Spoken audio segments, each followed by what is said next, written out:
मित्रों जय हिंद। एपी ज्ञानगंगा के यूट्यूब क्लास में आप सबका स्वागत है। मित्रों आज हम लोग चर्चा करेंगे एनसीईआरटी मैथ क्लास 9 और आप लोग पिछले वीडियोज में पढ़ चुके हैं प्रश्नावली 1.1। आज हम लोग चर्चा कर रहे हैं प्रश्नावली 1.2 की। तो आइए स्टार्ट करते हैं। प्रश्नावली 1.2 में फर्स्ट क्वेश्चन है, नीचे दिए गए कथन सत्य हैं या असत्य हैं, कार्य के साथ अपने उत्तर दीजिए। मित्रों इसमें 3 कथन दिए गए हैं, जैसा कि आप प्रश्न में देख रहे हैं 3 कथन दिए हैं। प्रश्नावली 1.2 में पहला प्रश्न आप पढ़ रहे हैं। तो इसमें पहला कथन है कि प्रत्येक अपरिमेय संख्या एक वास्तविक संख्या होती है। तो मित्रों इस प्रश्नावली को, इस प्रश्न को हल करने के पहले चाहिए ये कि आप लोग इसके पूर्व में जो वीडियो परिमेय संख्या या अपरिमेय संख्या के बनाए गए हैं उन्हें आपको देखना चाहिए, और हम ये मान करके चलेंगे कि उन वीडियो को आप देख चुके होंगे या पुनः देखेंगे। तो फर्स्ट है कि प्रत्येक अपरिमेय संख्या एक वास्तविक संख्या होती है। तो आइए यहाँ देखें कि रफ के कॉलम में देखते हैं कि वास्तविक संख्या क्या होती है। तो मित्रों एक संख्या होती है परिमेय और एक संख्या होती है अपरिमेय। एक संख्या परिमेय है, एक अपरिमेय है, और इन दोनों संख्याओं को जोड़ने पर बनती हैं वास्तविक संख्याएं। तो ये वास्तविक संख्या बनती है, यानी हम कह सकते हैं कि प्रत्येक परिमेय संख्या वास्तविक संख्या है, प्रत्येक अपरिमेय संख्या वास्तविक संख्या है। तो प्रत्येक अपरिमेय संख्या भी वास्तविक संख्या है और प्रत्येक परिमेय संख्या ये भी वास्तविक संख्याएं हैं, क्योंकि वास्तविक संख्याओं में परिमेय और अपरिमेय दोनों होती हैं। तो जैसे मित्रों आपने सुना होगा कि जैसे जो लड़का है वो अपने बाप का बेटा है, लेकिन जो बाप है वो उस लड़के का बेटा थोड़े ना है, वो तो अपने बाप का बेटा है। तो ठीक उसी प्रकार से जो वास्तविक संख्याएं हैं इसमें परिमेय और अपरिमेय दोनों संख्याएं हैं, लेकिन केवल परिमेय या अपरिमेय में वास्तविक संख्याएं नहीं है। तो आइए देखते हैं कि प्रत्येक अपरिमेय संख्या वास्तविक संख्या होती है। यह कथन बिल्कुल सत्य है, लेकिन यदि परीक्षा में यही उल्टा आ जाए कि क्या प्रत्येक वास्तविक संख्या अपरिमेय संख्या होती है, तो यह गलत हो जाएगा, क्योंकि वास्तविक संख्या का मतलब है परिमेय संख्याएं और अपरिमेय संख्याएं दोनों। तो यह फर्स्ट आपका है कि प्रत्येक अपरिमेय संख्या वास्तविक संख्याएं हैं। ये कथन मित्रों सत्य है, और इसका हल यहाँ नीचे हम लोग हल करेंगे। हल नंबर 1 में कि यहां लिखेंगे कथन सत्य है, कथन सत्य है क्योंकि जो अपरिमेय संख्या है और परिमेय संख्या है दोनों संख्याएं मिल करके वास्तविक संख्याएं बनती हैं। यानी परिमेय संख्या है तो भी वास्तविक संख्या है और अपरिमेय संख्या है तो भी वास्तविक संख्या है। अतः प्रत्येक अपरिमेय संख्या वास्तविक संख्या है, ये कथन सत्य है। मित्रों पुनः ध्यान दीजिए, कोई भी अपरिमेय संख्या वास्तविक संख्या होती है, कोई भी परिमेय संख्या भी वास्तविक संख्या होती है। तो परीक्षाओं में यदि इसका नमूना बदल जाए, इसका मॉडल बदल जाए कि प्रत्येक अपरिमेय संख्या वास्तविक संख्या होती है, इसके स्थान पर दे दिया जाए कि प्रत्येक परिमेय संख्या वास्तविक होती है कि नहीं, तब भी ये कथन सत्य रहेगा।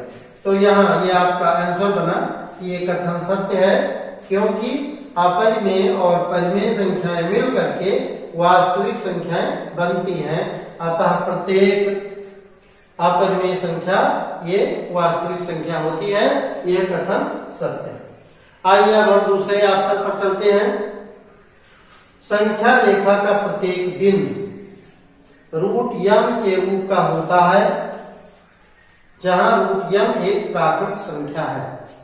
और तीसरा ऑप्शन है प्रत्येक वास्तविक संख्या एक अपरिमेय संख्या होती है। यह कथन सत्य है कि असत्य है। तो सबसे पहले हम इन कथनों को सत्य असत्य समझ लेते हैं कि जो पहला प्रश्न है उसका अपोजिट ये प्रश्न है, प्रत्येक अपरिमेय वास्तविक संख्या होती है, सत्य है। लेकिन यदि प्रत्येक वास्तविक संख्या कहा जाए अपरिमेय है तो ये कथन असत्य है। तो मित्रों ये जो तीसरा कथन है ये असत्य कथन है। प्रत्येक अपरिमेय संख्या वास्तविक होती है, लेकिन प्रत्येक वास्तविक संख्या अपरिमेय नहीं होती, क्योंकि इसमें परिमेय संख्याएं भी सम्मिलित होती हैं। तो ये कथन आपका असत्य है। लेकिन अभी हम इसके नीचे इसको मिटा करके इसका आंसर लिखेंगे। और दूसरा जो है ये संख्या रेखा का प्रत्येक बिंदु रूट m के रूप का होता है। जहां रूट m एक प्राकृतिक संख्या है तो संख्या रेखा पर प्रत्येक संख्या ऐसी नहीं होती जिसका वर्गमूल निकाला जा सके। जैसे मित्रों 1 का वर्गमूल 1 होता है, 4 का वर्गमूल 2 होता है, लेकिन 5 का वर्गमूल पूर्ण संख्या नहीं होती है, 8 का वर्गमूल पूर्ण संख्या नहीं होती है, 9 का वर्गमूल 3 होता है। तो ये प्रत्येक जो संख्या है ये रूट m के रूप का ये एक प्राकृतिक संख्या है। ये भी कथन असत्य है। तो दिए गए आपके इन कथनों में पहला कथन सत्य है और दूसरा और तीसरा कथन असत्य है। जबकि परीक्षाओं में इसमें कुछ 19-20 परिवर्तन करके पूछा जाए तो यदि अपरिमेय की जगह पर परिमेय कर दिया जाए तब भी ये कथन सत्य हो जाएगा। लेकिन यदि इसको पहले करके और पूछा जाए तो जिस प्रकार से ये आपके तीसरे में है तो ये कथन असत्य हो जाएगा। तो फर्स्ट का आंसर आपके सामने है। सेकंड और थर्ड का कारण हम इसे मिटा करके पुनः लिखेंगे तो ये फर्स्ट है कि ये कथन सत्य है, क्योंकि अपरिमेय संख्याएं जो होती हैं उसमें परिमेय भी मिलती है, तब वास्तविक संख्याएं कही जाती हैं। अब आइए हम नंबर 2 पर चर्चा करेंगे कि इसके असत्य होने का क्या कारण है। सेकंड है कथन ये संख्या रेखा का प्रत्येक बिंदु रूट m के रूट का होता है कि नहीं होता। तो मित्रों यहाँ रफ कॉलम में हम लोग देखेंगे कि ये कोई संख्या रेखा है, इसके बीच में शून्य होता है, दाएं हाथ की तरफ धनात्मक संख्या होती है जैसे 1, 2 आदि, और इसके बाएं हाथ की तरफ यानी ठीक पीछे ऋणात्मक संख्या होती है -1, -2। तो संख्या रेखा पर जितनी संख्याएं हैं वो यदि सभी संख्याएं पूर्ण वर्ग हों तो हम ये मान सकते हैं कि वो अंडर रूट m के रूप की होंगी, यानी उनका वर्गमूल निकालने पर भी पूर्ण संख्या मिलेगा। तो हम यहाँ देखते हैं कि अंडर रूट 1 का मान या रूट 1 का मान 1 होता है, लेकिन रूट 2 जो है ये दशमलव में है, पूर्ण संख्या नहीं है। अंडर रूट 3 का मान भी दशमलव में है, अंडर रूट 4 का मान 2 होता है। तो जिस प्रकार से यहाँ सभी संख्याओं का एग्जैक्ट पूर्ण मान नहीं होता है, तो हम ये दूसरे विकल्प में ये कह सकते हैं कि ये कथन जो दिया गया है ये असत्य है, क्योंकि संख्या रेखा पर सभी प्राकृत संख्याएं रूट m के रूप की नहीं होती हैं। जैसे रूट 1 = 1, रूट 2 = 1.414, यानी 1.414 अंडर रूट 2 का मान है, 3 का भी दशमलव में मान है, और 4 एक संख्या इसका वर्ग निकाल सकते हैं। तो 9 का वर्ग निकाल सकते हैं, लेकिन 8 का नहीं निकाल सकते, 10 का नहीं निकाल सकते। तो ये भी कथन असत्य है। अब हम तीसरे विकल्प की ओर चलेंगे और तीसरा विकल्प लेते हैं। तीसरा है प्रत्येक वास्तविक संख्या एक अपरिमेय संख्या होती है। तो मित्रों पहले प्रश्न में अभी आपको बताया गया कि जो अपरिमेय संख्याएं हैं ये वास्तविक संख्याएं होती हैं। इसके अलावा जो परिमेय संख्याएं हैं वे भी वास्तविक संख्याएं होती हैं। लेकिन यदि अपोजिट में पूछा जाए कि क्या सभी वास्तविक संख्याएं अपरिमेय ही होती हैं, तो ये कथन असत्य है, क्योंकि जो वास्तविक संख्याएं हैं उसमें परिमेय और अपरिमेय दोनों प्रकार की संख्याएं हैं। तो वास्तविक संख्या केवल परिमेय हो ये भी असत्य है, और वास्तविक संख्या केवल अपरिमेय हो ये भी असत्य है। तो परिमेय संख्याएं अपरिमेय दोनों मिलकर वास्तविक संख्याएं बनती हैं, जबकि प्रश्न कह रहा है कि वास्तविक संख्याएं में केवल अपरिमेय संख्याएं होती हैं। तो ये इसका उत्तर है कि ये कथन असत्य है, क्योंकि प्रत्येक वास्तविक संख्या परिमेय और अपरिमेय दोनों प्रकार की या किसी एक प्रकार की हो सकती है। इस प्रकार से प्रश्नावली 1.2 का प्रश्न संख्या 1 पूरा हुआ। अब हम प्रश्न 2 लेते हैं।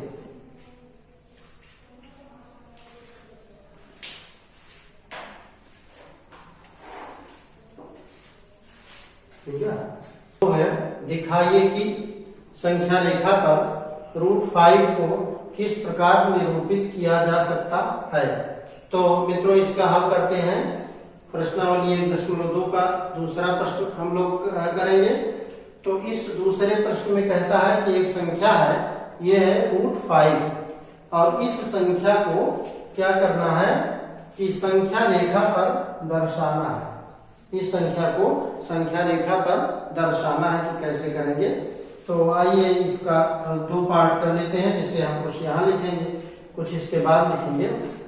मित्रों सबसे पहले क्या करते हैं कि जो संख्या है जिस संख्या का मान हमको निकालना है √5, तो इसको सबसे पहले लिख लेंगे और उसके बाद यदि संभव हो तो इस संख्या के ऐसे 2 टुकड़े करेंगे जिन दोनों टुकड़ों का वर्गमूल निकाला जा सकता है। तो 5 के 2 टुकड़े हो सकते हैं, जैसे ये आप देखें 1 और 4, यानी 1 और 4 जोड़ दें ये भी 5 होता है, 2 और 3 जोड़ दें ये भी 5 होता है, 3 इसको 1 बढ़ाते जाएं, 3 और 2 ये भी 5 हो सकता है, 4 और 1 ये भी 5 हो सकता है। तो इसमें हम आपको क्या करना है कि 1 और 4, 4 और 1 ये तो एक ही बात हुई, 2 और 3, 3 और 2 ये भी एक ही बात हुई। तो 5 का हमारे जो टुकड़ा बना वो बना 1 और 4 या 2 और 3। अब हम ये देखते हैं कि इनमें 1 और 4 का वर्गमूल निकल सकता है कि 2 और 3 का। तो 2 और 3 पर जब रूट लगा देंगे तो इसका मान नहीं निकलेगा, इसका मान दशमलव में आएगा। तो 1 और 4 ये पूर्ण वर्ग संख्या है। 1 का मतलब 1 1 कम 1, 4 का मतलब 2 दूना 4। तो हम ये 5 की जगह पर 1 और 4 संख्या लेंगे। तो आइए यहाँ 1 और 4 संख्या लेंगे और ये रफ कॉलम है, इसको मिटाई देते हैं। तो √5 की जगह पर हमें 2 पूर्ण वर्ग संख्याएं मिल गई हैं। एक पूर्ण वर्ग संख्या है 1 और दूसरी है 4। तो इसमें हम टुकड़ा बना देते हैं रूट, यहां लिखेंगे 4 + 1, 4 + 1 हमारा 5 हुआ। फिर इसको हम अलग अलग करके लिखते हैं। तो √4 अलग कर देते हैं और √1 ये अलग कर देते हैं। √4 और √1 ये मिल करके हो जाएगा √5। अब क्या करेंगे कि ये जो हमारा √4 है इसको हम कर सकते हैं 2 का स्क्वायर, 2 का स्क्वायर कर देंगे और इस पर रूट लगा देंगे। √4 यानी रूट वैसे लगा है और ये 2 का स्क्वायर हो गया। और ये जो 1 का स्क्वायर है तो ये 1 का स्क्वायर 1 ही होता है और इस पर भी रूट लगा सकते हैं। तो इस प्रकार से अब हम देखते हैं कि ये बन गया स्क्वायर और रूट, ये दोनों चीजें अपोजिट होती हैं, ये कट जाएंगी। यहाँ हो गया 2 और ये दूसरा हो गया 1, यानी ये 2 का वर्गमूल हमारा होता है 4 का वर्गमूल 2 और 1 का वर्गमूल 1। तो ये इस प्रकार से हमारा √5 हुआ 2 + 1। वैसे 4 + 1 हुआ। फिर हमने इसको किया कि √5 है तो रूट लगाया, स्क्वायर किया, यानी कोई समकोण त्रिभुज बनाया जाए और उस समकोण त्रिभुज में एक भुजा 1 इकाई हो और दूसरी भुजा 2 इकाई हो। तो इस प्रकार से हम देखते हैं कि जो हमारा कर्ण रहेगा, तीसरी भुजा रहेगी, तो वो हो जाएगा √5। कैसे हो जाएगा? ये 2 दूनी 4 होता है और 1 का स्क्वायर 1 के कर्ण में 1 होता है, तो 4 और 1 मिलकर के 5 होते हैं। तो ये अब हम इसका चित्र बनाएंगे। जो इसका चित्र बनना चाहिए वो इस कॉलम में बनाएंगे। समकोण त्रिभुज आप लोग पढ़े हैं, पाइथागोरस प्रमेय आप लोग पढ़े हैं, और ये प्रश्न थोड़ा सा यहाँ भी हल होगा, तब पूरा होगा। तो पाइथागोरस प्रमेय का एक वीडियो अपने चैनल पर पड़ा हुआ है, आपको इस प्रश्न को हल पढ़ने के पहले या बाद में ही उस वीडियो का अवश्य देखना चाहिए। तो आइए अब हल करते हैं। सबसे पहले हमें संख्या रेखा बनानी है। तो फ्रेंड्स, आप लोग जानते हैं कि ये एक सीधी रेखा, ये संख्या रेखा मानी जाती है। इसके बीच में 0 लिख देंगे और जो दाएं हाथ की तरफ संख्या है ये धनात्मक होती है, पॉजिटिव होती है, और बाएं हाथ की तरफ की संख्याएं नेगेटिव या माइनस में होती है।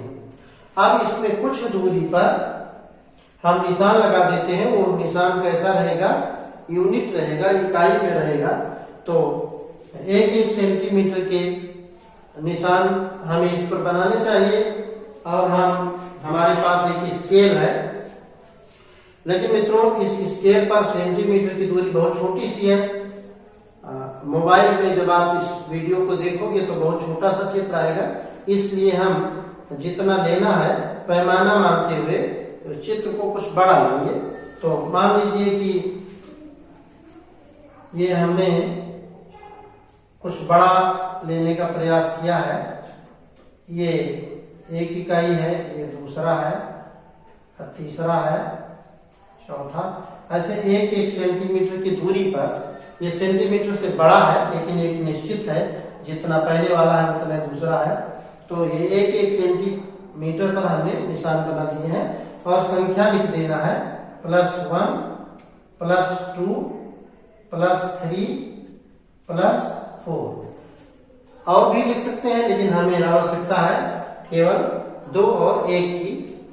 बाएं हाथ की तरफ इतनी ही दूरी पर हमें निशान बना लेने चाहिए, और ऋणात्मक निशान बना लेंगे तो हमारा संख्या रेखा सही हो जाएगा।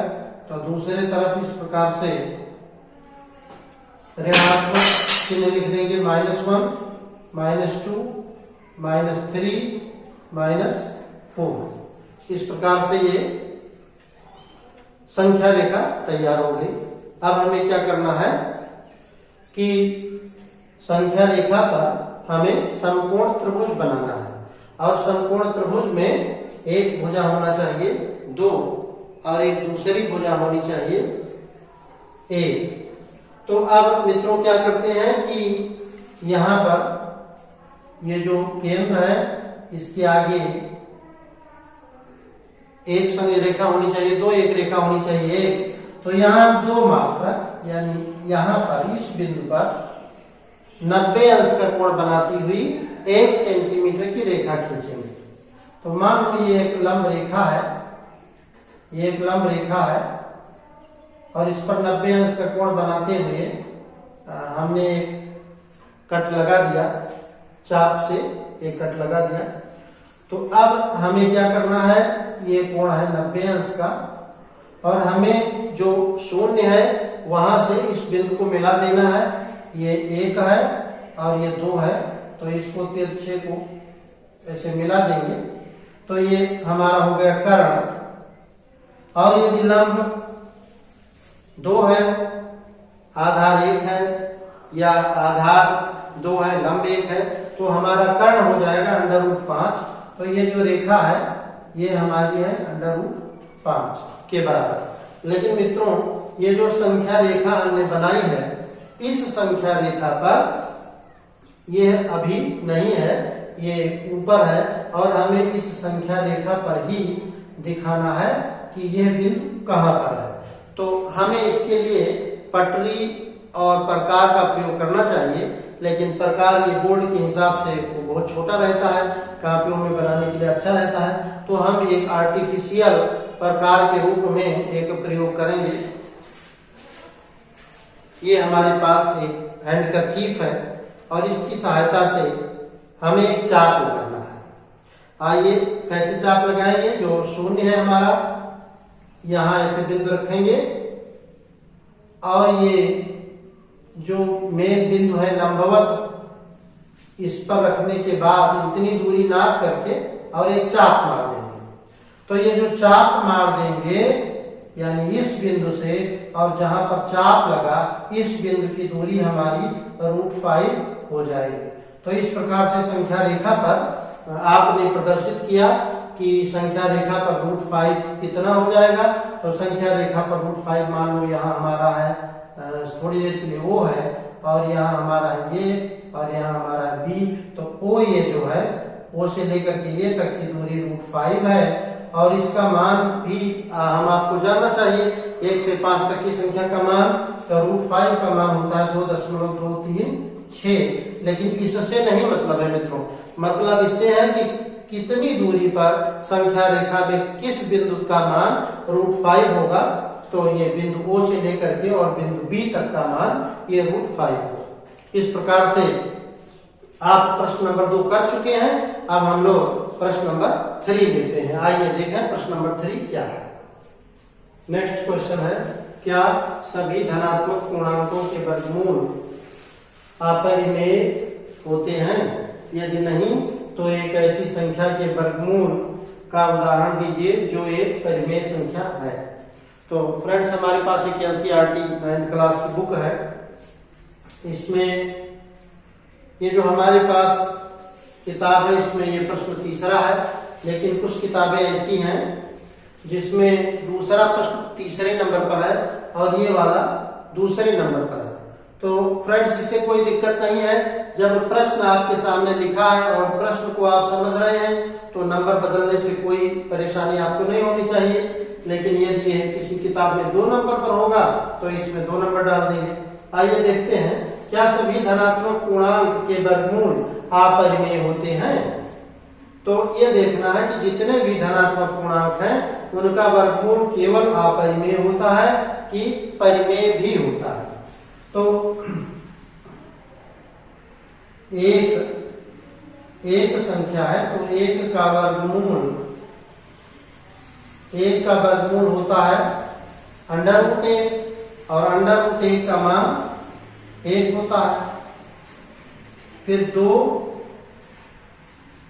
का वर्गमूल √2 है और इसका मान नहीं निकलता, यानी 2 पूर्ण वर्ग संख्या नहीं है, तो ये ऐसे रहने देंगे। फिर इसी प्रकार से 3, 4, 5, तो 3 का वर्गमूल, 4 का वर्गमूल और 5 का वर्गमूल।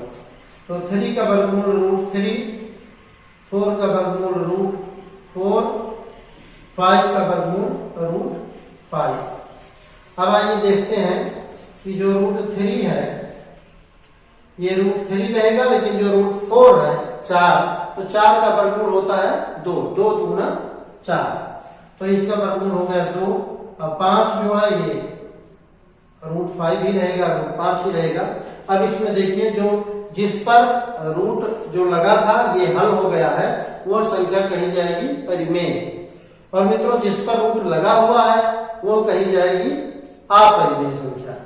तो ये जो पहली संख्या है आपने देखा, ये यहां लिख देंगे परिमेय संख्या है, और इस प्रकार से ये नंबर चौथे पर ये क्या है, ये भी परिमेय संख्या है। और इसके बीच में जो √2 है ये है अपरिमेय संख्या, √2 अपरिमेय संख्या है। इसी प्रकार से √3 भी अपरिमेय है और √5 भी अपरिमेय है। तो अब आइए हम ये देखते हैं कि इसमें प्रश्न कहता है क्या सभी धनात्मक पूर्णांक के वर्गमूल अपरिमेय होते हैं। तो हमने यहाँ देखा कि हमें परिमेय और अपरिमेय दोनों प्राप्त हो रहे हैं, अतः हमारा उत्तर हो जाएगा कि नहीं, सभी धनात्मक पूर्णांकों के वर्गमूल अपरिमेय नहीं होते हैं, परिमेय और अपरिमेय दोनों होते हैं। तो ये आपका आंसर हो गया। This is all about answer of your question written at the blackboard. अब हम लोग इसके आगे जो इस प्रश्नावली का अंतिम प्रश्न है यानी क्वेश्चन नंबर 4 स्टार्ट करते हैं। कक्षा में वर्गमूल सर्पिल की रचना क्रियाकलाप द्वारा कीजिए। तो फ्रेंड्स इसमें वर्गमूल सर्पिल बनाना है, वर्गमूल सर्पिल की रचना करना है और एक क्रियाकलाप द्वारा करना है। तो आइए देखें इसमें किस किस चीज की जरूरत है। इसमें जरूरत है प्रकार की और इसमें स्केल की भी जरूरत है। प्रकार की स्केल की जरूरत है, इसमें कोण भी बनाने हैं। तो आइए वर्गमूल सर्पिल कैसे बनाते हैं। सबसे पहले क्या करेंगे कि एक इकाई कोई रेखा खींचेंगे। एक इकाई का तात्पर्य है मित्रों कि 1 सेंटीमीटर या बहुत बड़ा बनाना हो 1 मीटर 1 किलोमीटर, ये सब एक इकाई कहा जाता है। तो सेंटीमीटर में यदि हम बनाएंगे हमारा चित्र बहुत छोटा लगेगा, आपको मोबाइल में देखने में और छोटा हो जाएगा। तो हम कुछ बड़े पैमाने लेते हैं। तो सबसे पहले क्या करना है कि एक रेखा खींचनी है, इकाई मात्रक की रेखा खींचनी है, लेकिन हम यहाँ पर बनाएंगे कुछ बड़ा चित्र जिससे आपको देखने में कोई दिक्कत ना हो। ये इस प्रकार से इकाई मात्रक की रचना है। यहाँ मान लीजिए O है और यहाँ है P1। ये O है और ये मान लीजिए अभी 1 नहीं है, OP है। तो इस प्रकार से अब हमें क्या करना है कि बिंदु P पर एक 90 अंश का कोण बनाती हुई रेखा खींचना है। तो कोण आप जानते हैं कि कोण बनाते हैं चांदा की सहायता से, पटरी और प्रकार की सहायता से भी कोण बनाते हैं। लेकिन यहाँ मान लो उतना बड़ा चांदा प्रकार हमारे पास उपलब्ध नहीं है। कापी में बनाने वाला छोटा चांदा और प्रकार वो चित्र में और छोटा हो जाएगा। तो हम आप नाप करके काम करेंगे और हम एक नमूना के तौर पर वैसे काम कर रहे हैं। तो ये एक इकाई मान लीजिए थोड़ी देर के लिए कि ये जो रेखा है ये है 1 सेंटीमीटर की। ये 1 सेंटीमीटर से बड़ी रेखा है, लेकिन मान लिया 1 सेंटीमीटर की रेखा है। अब इस पर हमें 90 अंश का कोण बनाती हुई उतनी ही लंबी एक रेखा खींचनी है। तो यहाँ हमारा हो गया 90 अंश का कोण। 90 अंश का कोण बनाती हुई एक और रेखा खींच लिए और उसके बाद में इस रेखा का नाम है P1। अब इसको हम मिला देते हैं, O को हम मिला देते हैं P1 से। पुनः क्या करेंगे, P1 पर 90 अंश का कोण बनाती हुई रेखा खींचेंगे। तो इस पर 90 अंश का कोण बनाती हुई रेखा खींचेंगे। तो आप लोग चांदा से बनाएंगे, लेकिन हमें चूंकि बोर्ड जितना बड़ा है उस हिसाब से कोई संयंत्र नहीं है। तो मान लो ये 90 अंश की दूसरी रेखा हो गई और यहाँ 90 अंश का कोण बना देंगे और ये भी इसकी भी लंबाई उतने होगी 1 सेंटीमीटर होगी। तो ये है। अब हम अपने इस चित्र को पटरी की सहायता से, आपको हर काम पटरी और चांदे प्रकार से ही करने हैं क्योंकि आप कापी में बना रहे हो। तो इस प्रकार से ये दूसरी रेखा हो गई। अब पुनः क्या करेंगे, इस बिंदु का नाम रख देंगे P2 और P2 पर पुनः 90 अंश का कोण बनाती हुई रेखा खींचेंगे। तो पुनः 90 अंश का कोण बनाती हुई रेखा। आपको मित्रों हर चीज नाप करके चांदे और पटरी प्रकार की सहायता से करनी है, लेकिन इतना बड़ा चांदा हमारे पास उपलब्ध नहीं है, पटरी प्रकार भी इस लेवल से उपलब्ध नहीं है, उतना बड़ा कापी में बनाने वाला उपलब्ध है। इसलिए हम आपको एक नमूने के तौर पर बता रहे हैं, लेकिन डियर स्टूडेंट्स आपको हर चीज नाप करके ही करना है। तो फिर पुनः 90 अंश का एक कोण बनाएंगे यहाँ पर और एक इकाई इसमें से काट लेंगे, जितना ये आपकी भुजाएं हैं उतने लगभग लेंगे और इस प्रकार से जो दूसरा है इसका नाम है P3 और पुनः इसको O से मिला देंगे। हर बिंदु को हम O से ही मिलाते जाएंगे। तो ये हमारा हो गया तीसरा OP3। इस प्रकार से पुनः इस पर 90 अंश की रेखा खींचेंगे जिसका नाम रख देंगे P4 और इसे भी उसी बिंदु से मिलाते जाएंगे। इस तरह से OP4 हो गया। पुनः हमें यहाँ पर 90 अंश का कोण बनाती हुई रेखा खींचना है पुनः हम 90 अंश का ही कोण हमें बनाना है सब जगह पर। और एक इकाई यानी 1 सेंटीमीटर अगर सब ले रहे हैं तो इसमें भी 1 ही सेंटीमीटर लेंगे और पुनः इसको इस प्रकार से मिला देंगे। तो मित्रों, जिस प्रकार से समकोण त्रिभुज में आप पढ़े हैं, समकोण त्रिभुज में क्या होता है कि कर्ण, लंब और आधार के वर्गों का योग होता है। पाइथागोरस प्रमेय किसी समकोण त्रिभुज में कर्ण पर बना वर्ग शेष दोनों भुजाओं, लंब और आधार पर बने वर्गों के योग के बराबर होता है। तो यह है 1 इकाई, ये 1 इकाई है, तो 1 1 मिल करके वर्ग करेंगे तो 1 का वर्ग 1 और फिर 1 का वर्ग 1 यानी 2। तो ये इसका मान हो जाएगा √2, दूसरी रेखा का मान हो जाएगा √3, तीसरी रेखा का मान हो जाएगा √4, ऐसे चौथी का मान हो जाएगा √5, ऐसे पांचवी का मान हो जाएगा √6। तो इस प्रकार से O से लेकर के अब यही हम लोग अपनी भाषा में लिख देंगे कि OP वाली जो रेखा है इसका मान है 1। √1 कहाँ है? तो ये OP √1 है यानी ये 1 ही है, लेकिन हमें OP1 की जो रेखा है तो ये हमारा हो गया √2। इसी प्रकार से OP2 की रेखा है ये √3, OP3 की जो रेखा है ये √4, इसी प्रकार से OP4 की जो रेखा है √5। तो इस प्रकार से हमारा वर्गमूल सर्पिल तैयार हो गया। और इस प्रकार से आप इसमें आगे भी आप बना सकते हैं। आप यहाँ पुनः 90 अंश का कोण लेंगे, इकाई मात्रक की रेखा खींचेंगे और पुनः इसको O से मिला देंगे। तो इस प्रकार से डियर स्टूडेंट्स, आप लोगों ने 9th क्लास NCERT मैथ का प्रश्नावली 1.2 का अच्छे से पूरा अध्ययन कर लिया है। और अब अगले वीडियो में हम लोग चर्चा करेंगे प्रश्नावली 1.3 की। तब तक के लिए हम आपसे विदा लेते हैं। बहुत बहुत धन्यवाद। जय हिंद।